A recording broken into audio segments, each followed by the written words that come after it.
In this life, I personally severed the tangled knot of fate binding me to Elena Vance. She stayed in the comfort of D.C. while I volunteered for the remote frontier. She remained a civilian doctor. I signed myself away to a classified black site research facility. On my deathbed, she slashed her own wrists outside my isolation ward, begging for just one look. I ignored her. Fighting through the agony, I scribbled down the final algorithmic data, completing my life's work before letting go. When she heard the news, she vomited blood. "Caleb Stone, why couldn't you look back at me, even once in this life?" Elena Vance was the only daughter of a decorated Army general, an Ivy League Ph.D. While I was just a dirt poor nobody from the Appalachian hollers who'd grown up hungry. Fate should never have let our paths cross. But General Vance had been wounded in combat years ago, saved by my mother's rudimentary field dressing skills. Elena, marrying me, was supposed to be a debt of honor. The day before our wedding in the previous timeline, Julian Blackwood's wife had died in a car accident while running an errand for Elena. On her deathbed, she made Elena swear to take care of Julian and his son. That became Elena's eternal excuse. In that past life, I gave up my dreams of the Frontier program, taking on the burden of caring for Elena's family, slaving away for them like a draft horse. The result? The mother-in-law I had nursed for a decade like my own flesh and blood begged me on her deathbed. "Caleb, Elena has paid her debt to you with her happiness. Let her go. My daughter hasn't smiled in years." Even my own son, the boy I raised with everything I had, looked at me with cold eyes and said, "Dad, the one who isn't loved is the third wheel. Mom has been miserable for years because of you. Just let her be with Uncle Julian." My suffering meant nothing to them. After Elena's parents passed, I agreed to the divorce and headed back to the mountains. It was a beautiful day, though my legs were failing me by then. A landslide swept my car off the road. Buried under tons of earth, my pathetic life ended. When I opened my eyes again, I was back to the day the general's men came to collect me.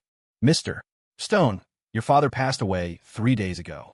He dedicated his entire existence to this country. We are grateful for his sacrifice. We are here to fulfill his final wish. He entrusted you to General Vance, hoping the general would look after you for old time's sake. Mr. Stone, can you hear us? Please pack your things. You're coming to the Vance estate." I blinked, my eyes focusing on the 3 officers in dress blues and the black government SUV parked outside our shack. "Mr. Stone, the mission is still classified. Please forgive us, but we cannot publicly announce your father's heroism, nor can we bring back his remains. Please pack your bag." A small, heavy box was pressed into my hands. The 3 officers couldn't bear to look at me. A man leaves whole and healthy, bears the stigma of abandoning his wife and child for years, and comes back as nothing but a small, square box. Not even ashes, just an empty vessel for a flag. I closed my eyes, my body trembling uncontrollably. It was like fate's cruel script. 10 days ago, my mother succumbed to old injuries. Shortly after she passed, my father followed. I was left entirely alone, a piece of driftwood in a storm. I packed my meager belongings and hurried into the SUV, clutching that small box to my chest. Inside was $50 in cash and a stack of government bonds. I didn't know if it was what my father had saved or the government's compensation. In my past life, I resented him. I blamed him for choosing the country over our family. But in this life, I would follow in his footsteps without hesitation. When General Vance learned I didn't want the marriage and instead wanted to apply for the Frontier Defense Initiative in Alaska, he gave me a strange look. When my mother was alive, she often spoke of the debt the general owed her, insisting Elena was destined to be my wife. The whole military district, even my home village, knew of the arrangement. Previously, I had played the part of the devoted fiancé to please her. But when the wedding loomed, I backed out. "Are you sure? Caleb, I know Elena can be willful, but you two have known each other for years.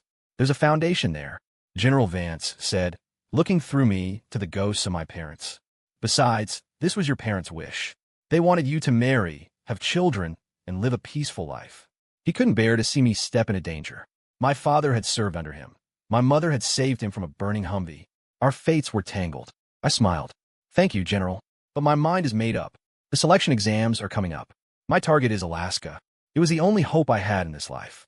The general remained silent for a long time, but couldn't sway me. "Fina, we'll discuss canceling the engagement after you pass the exams. Until then, stay at the estate. Try to get along with Elena." I stumbled as I walked out of his study. I remember the first time I saw Elena Vance. She had come to our village on a medical volunteer trip. Beautiful kind. She stole my heart with a glance. Giving her up felt like carving out a piece of my own flesh. And my unborn son, he looked like her, handsome, but in my past life, he hated me. He said he wished he'd never been born rather than be my son. They all resented me. If that was the case, I would let go with dignity. 2 weeks.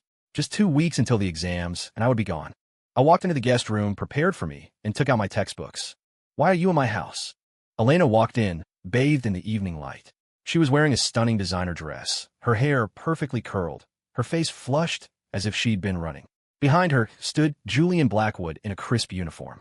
I clearly saw the brand-new luxury watch on his wrist, a gift from Elena. A watch I had admired in shop windows for months, saving pennies hoping to buy it one day. The general sent people to pick me up. I said quietly, my hand tightening on my sleeve. Last night, on the phone, I had begged Elena to come with them to get me. She had replied impatiently, I have things to do tomorrow. You know how many cases are waiting for me at the hospital? My time is literally human lives. She wouldn't accompany me to my father's memorial, but she had time to go shopping with Julian. Couldn't you have come by yourself? Elena muttered, then happily grabbed Julian's arm. Julian, come see the gift I got for Leo in my room. Otherwise, he'll keep complaining that I don't care about him. We probably shouldn't. Shouldn't you spend time with Caleb? Julian made a show of awkwardly pulling his arm back, but Elena held on tight. What's the point of spending time with him? Ever since his mom saved my dad, he's been at our house constantly. The whole family has thick skin. She waved her hand dismissively, unable to hide her excitement. I knew that look. It was reserved for Julian and his son. It's a custom-made toy car I ordered for Leo. Elena's room was just one wall away from mine. The general arranged it this way to foster intimacy, but I just felt humiliated. At dinner time, Elena knocked on my door, sounding annoyed. Come down to eat, and watch what you say. She warned me not to talk too much in front of her father. I mumbled a yes. She immediately put distance between us. Even the housekeeper, Maria, knew Elena avoided me like the plague. Julian is here, too. Mrs. Vance, who had been sitting listlessly, lit up. She practically shoved Julian into a seat. The dining table had 5 spots. With the housekeeper, there was no room for me. Oh, I'm so sorry, Caleb. I wasn't thinking. Maybe you can sit over there. Mrs. Vance feigned realization, gesturing to a stool. Look at my memory. You're the guest. How could I let Julian take your seat? You don't blame me, do you? In the last life, she treated me with the same passive-aggressive disdain. Back then, I didn't understand why she preferred a widower with a child over me. Now I saw it clearly. I was a hillbilly. I had no capital to claim a high-society flower like Elena Vance. It's fine, Mrs. Vance. I'm not hungry. I was going to go for a walk anyway. I grabbed a book to hide my embarrassment. The general coughed, mumbling something I couldn't hear. Not long after, the black SUV pulled up beside me as I walked down the driveway. It was Elena. She looked utterly impatient, disgust evident in her eyes. Caleb Stone, it was just a seat. Why give my mother attitude? We feed you, house you, and treat you well, and this is how you act? Get in the car. Do I have to wait until my father yells at me before you're happy? Get in, Caleb, Julian said from the back seat, playing the peacemaker perfectly. Elena is just stressed because the general scolded her. Don't hold it against her. Let's go to the diner in town, Elena said stiffly, noticing my silence. She offered a dry explanation. I wasn't lying about being busy. Julian's best friend was deployed on a suicide mission today. It hit him hard. I promised his late wife I'd take care of him. I owe him that. She thought Julian needed comforting for a friend's deployment. She forgot that I had lost both parents in the span of 10 days. Last night, having just learned of my father's death, I had begged her to stay on the phone with me. I didn't want to be alone, didn't want to look out at a city of a million lights, knowing not a single one burned for me. But Elena hadn't even listened. She hung up impatiently. In my past life, it was the same. She claimed there was nothing between her and Julian, yet time and again she abandoned me when I was sick or grieving. She said that coming from a military family, she would never betray her vows. So she danced on the line of betrayal, using gratitude as a shield to get close to Julian. Even when we had our own child, my son had to bow his head to Leo Blackwood. Half our income went to subsidize Julian's household. I had endured too much. I was tired. In the past, every "it's okay" drained my soul. Now I said it calmly. It's okay. Julian's wife died for you. You should do this. I smiled to ease the tension in the car. Elena let out a long breath. When we arrived at the diner, she awkwardly tried to be nice. Order whatever you want. Don't go telling my dad I'm starving you. Julian listed off a bunch of expensive appetizers. I sat down quietly, but the food had barely hit the table when Julian suddenly slapped the table and stood up. Damn it. I forgot I have a meeting with a contact. Elena, you guys eat. I need to go. He feigned a retreat. Elena looked at me. Julian, the food is here. Eat first, then go, okay? It was the first time she had ever seemingly prioritized our dinner. Julian looked anxiously toward the door. It's fine, Elena. I'll handle it. Even though we agreed to do this dinner together, he didn't want to go alone. I'd seen this play 1,000 times. It was all to provoke me. A few words, and he would not only get Elena's defense, but also enjoy my humiliation. And every time, Elena fell for it. I'll drive you. You stay here. And wait for me, she said to me. This time was no exception. Elena grabbed her keys and chased after him. The large diner booth was left with just me and a table full of cooling food. The last time I was abandoned like this was on a rainy night. It was my birthday. The general had specifically asked Elena to bring me to dinner at the officers' club to introduce us as a couple. Just as the appetizers arrived, Julian called. Leo had a fever. No matter that the general yelled or that there were other doctors, Elena left. I became the laughingstock of the base. The officers' wives comforted me to my face, but whispered behind my back that a hillbilly like me should have known better than to reach for a Vance. That night, I went home in despair, only to find the telegram about my mother's death. I heard she had died, trying to walk to town to get medicine, hoping to call me for my birthday. In my past life, I naively thought Elena would stand by me through that tragedy. I learned later that Julian was her childhood crush. His wife's death was her opportunity. Why would she waste time on me? The two of them walked out the door. Julian turned back to shoot me a smug grin before taking Elena's arm. I signaled the waitress. Just me eating tonight. Outside, the sky opened up, rain lashing against the glass. This time, I didn't wait. I paid the bill and walked out into the storm. Instead of waiting for an umbrella that wasn't mine, I'd rather face the rain and forge my own steel. By the time Elena returned to the diner, it was pitch black.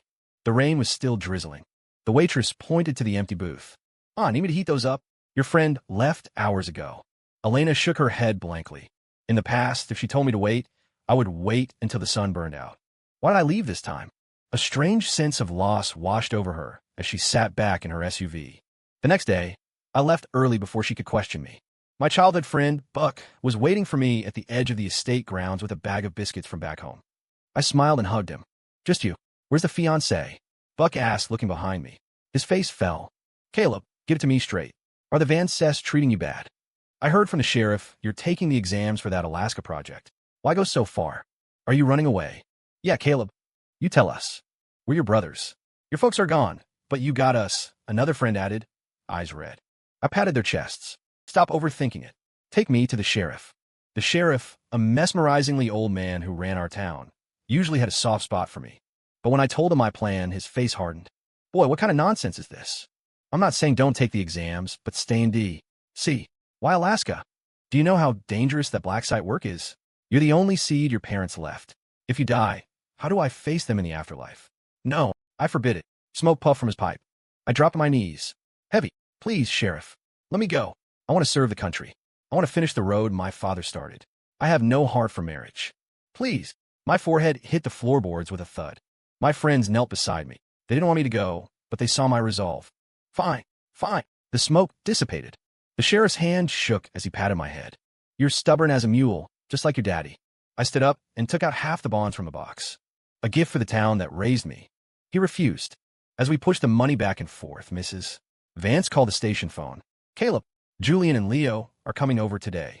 Why are you running around? You have too much free time. I didn't have free time. A year ago, I had been accepted into Georgetown Medical. It should have been a celebration. But Elena had an accident during a surgery. A patient died because she hesitated. The hospital cleared her, but she was traumatized. She refused to operate, refused to leave the house. I couldn't bear to see her like that. I offered myself as a practice dummy. For a year, I gave up my studies to be her patient. Sutures, injections, rehab. I let her practice on me until I had no unscarred skin left. Now, thinking back, it was laughable. No one remembered my sacrifice. Before leaving sheriff's office, I unclasped the pocket watch from my chest and handed it to Buck. It was a gift from Elena when I turned 18. The only gift she ever gave me. Caleb, what are you doing? Buck backed away, eyeing the expensive silver watch. That's your favorite thing. I can't take that. I forced it into his hand, swallowing the lump in my throat. I don't want it anymore. It's yours. You always liked it. Unless you're too good for secondhand goods. I forced a smile. Buck scratched his head and took it. He loved the gift. I loved the feeling of being free. No attachments, no disappointments. I returned to the Vance estate exhausted. Elena was standing at the door. The smell of a feast wafted out. I rolled up my sleeves to help, but she grabbed my hand. Why didn't you wait for me yesterday? The house doesn't need your help. You're a guest, not a servant. Go sit, she said stiffly. I pulled my wrist back. I knew you were busy. I came back on my own. Elena closed her mouth. She wanted to ask where I went if I got wet in the rain. But the words dissolved as Julian's car pulled up. Maria, let me help you with that. Julian walked into the kitchen like he owned the place, taking a hot dish from the housekeeper. They chatted like old friends. Mrs. Vance rushed over, snatching the hot plate and shoving it into my hands. Julian, you have soft hands. You shouldn't be doing rough work. Let Caleb do it. The heat seared my palms. I almost dropped it, but held on. It was 10 steps to the table. By the time I set it down, a massive blister had formed on my palm. To Mrs. Vance, I was born for labor. Julian was too precious to be hurt. Grandma, I want my present. Leo's shouting filled the room.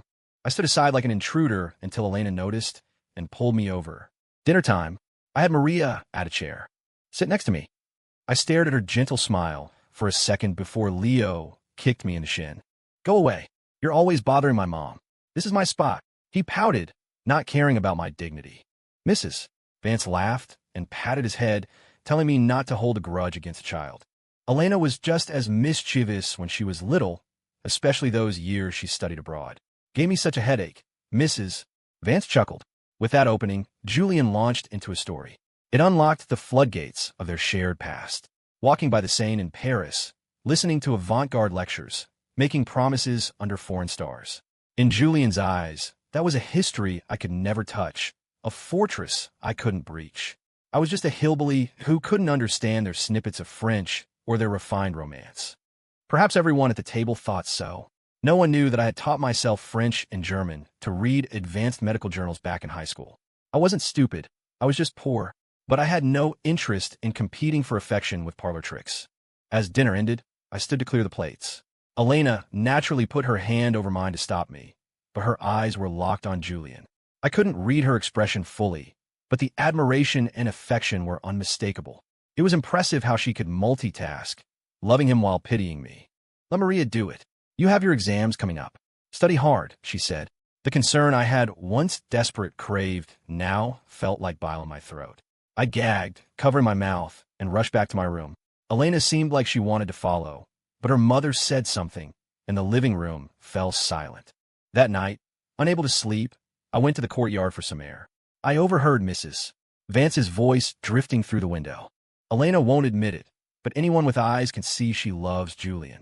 Can you really bear to watch your daughter jump into fire? Mrs. Vance sounded tearful. General, I'm not saying Caleb is a bad kid, but gratitude is one thing. Do we have to sacrifice Elena's entire life for it? The general sighed. Just wait a little longer. Go to sleep. The house went dark. I looked up at the sky. I wondered if my parents could see this.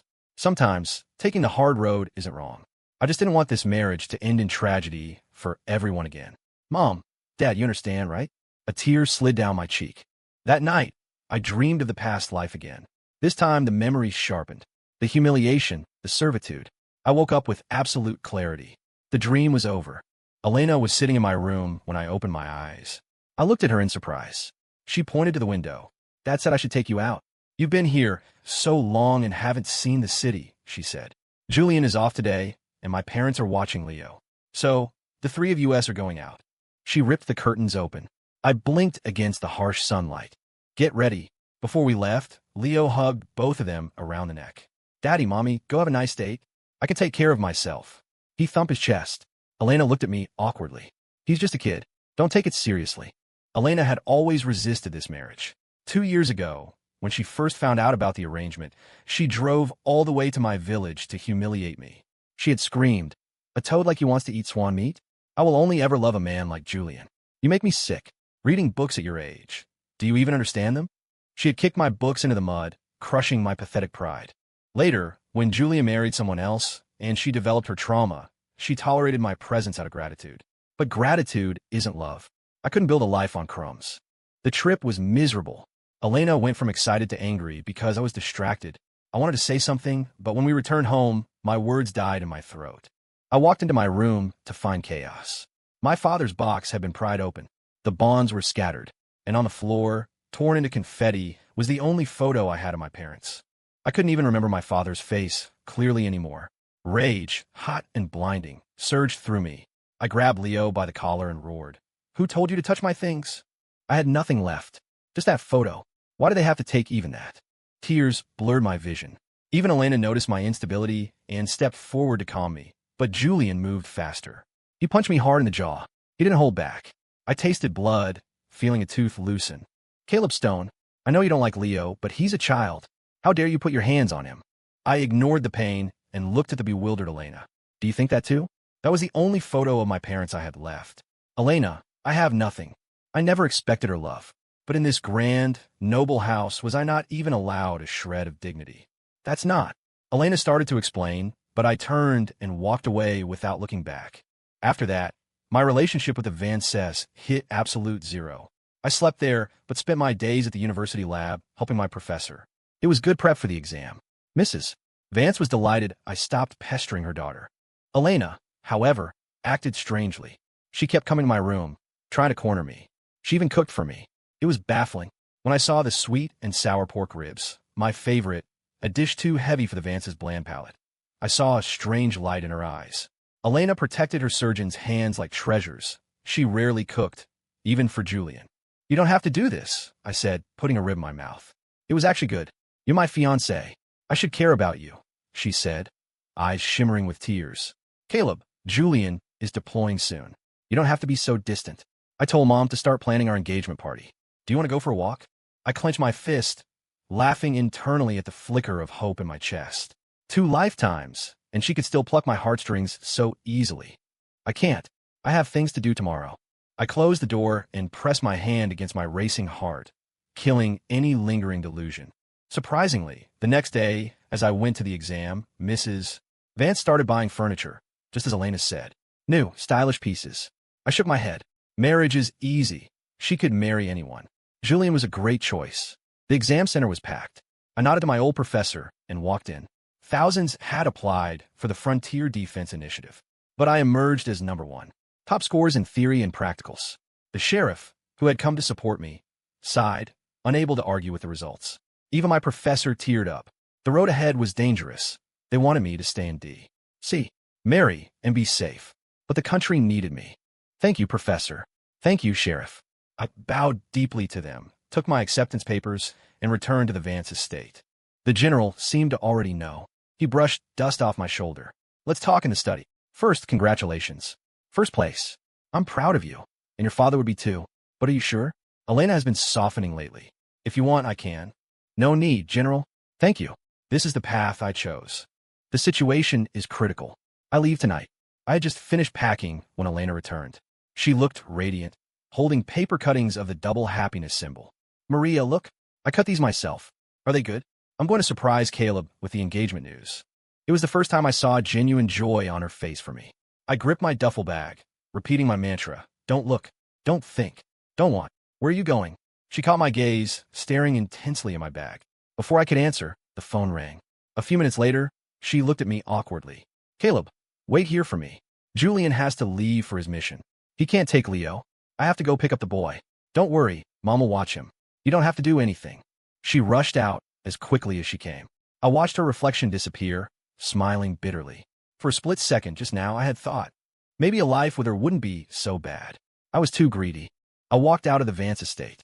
A black government jeep waited. The ride to the airfield. From this moment on, Elena Vance and I would never meet again. That night, Elena faced an empty room and grumbled a bit.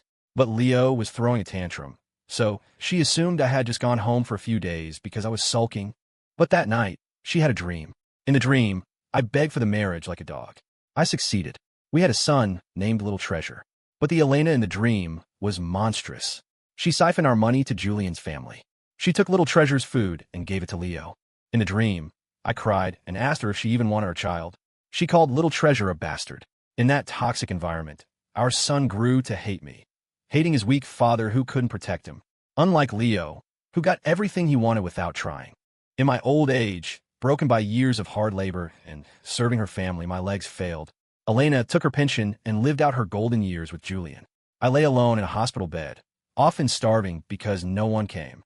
Little Treasure would visit only to scream at me, blaming me for his miserable life. Over and over, Elena watched my tragic life from a third-person perspective. She saw clearly how she abandoned me, how her family drained my lifeblood, and how I died, crushed and alone in a mudslide. No, no. Elena woke up screaming, her pillow soaked. She had a terrifying intuition. That wasn't a dream. That was history. But why? Why was she so evil in that life? Caleb, Caleb. She ran barefoot into my room. Leo was sleeping in my bed. Why are you here? Where is Caleb? It shouldn't be like this. The flood of memories gave her a splitting headache. She had only one thought. I need to see him. Where is he? Where is Caleb? What is all this noise? The general appeared, rubbing his temples wearily. Seeing his daughter's hysteria, he sighed. You saw it yesterday. Caleb is gone. He won't marry you. He doesn't need our gratitude. I thought you accepted that. Elena's eyes lost focus, then snapped back to her father. Where did he go? How could he leave? We were about to get engaged. Mom bought the furniture. That furniture was for you and Julian. The fantasy shattered. Elena turned her head mechanically, disbelief written on her face. She had thought for so long that marrying a boring man like me might be okay. Now she was told it was all a lie. The shock was too much. She fainted. When she woke up to the smell of antiseptic, Julian was sitting there with Leo. Daddy, the bad man is finally gone. Now we can live in Mommy's big house. Leo chirped. Leo is so smart. Thanks to you, Daddy has the general's protection. No dangerous missions, just a good life. We won't have to suffer anymore. Julian patted the boy's head. It's because that hillbilly was so stupid, Leo said with an angelic face. I tore up his photo on purpose. So what?